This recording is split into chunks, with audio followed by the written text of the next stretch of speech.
suite à la publication de son enquête sur l'accident de Pierre Palmade survenu le 10 février dernier dans les colonnes de Paris Match. Benjamin Locoge a été convié en qualité d'invité sur le plateau de l'émission C'est à vous diffusée sur France 5, ce jeudi. En premier lieu, l'invité relate le déroulement de la journée de l'humoriste avant le tragique événement, exposant minutieusement les différentes activités et occupations qui ont occupé son emploi du temps. Par la suite, il divulgue les propos de Muriel Robin, l'une des amies les plus proches de Pierre Palmade, en rapport à la découverte des résultats des analyses toxicologiques. Le journaliste rapporte que Muriel Robin, que Pierre Palmade considère comme une figure maternelle et qu'il a soutenue depuis ses débuts, a également appris l'accident par le biais d'alertes sur son téléphone portable, tout comme le grand public. Le journaliste souligne que la réaction de l'humoriste, qui ressemble à celle d'une mère, était de se rendre immédiatement sur les lieux pour comprendre la situation.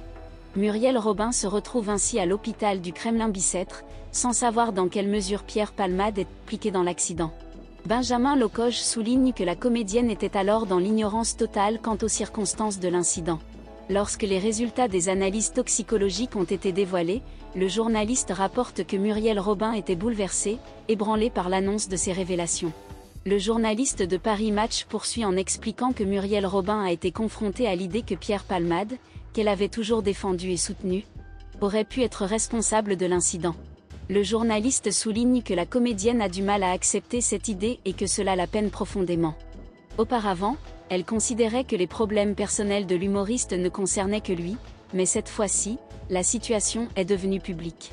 Le 17 février à 12h14, le procureur de Melun a publié un communiqué annonçant que le procureur de la République avait initié une procédure judiciaire pour homicide involontaire et blessure involontaire ayant entraîné une incapacité totale de travail supérieure à 3 mois, par conducteur ayant fait usage de produits stupéfiants. Le parquet précise que ces actes ont été commis en récidive légale, l'accusé ayant déjà été condamné en 2019 pour l'acquisition de drogue illicite.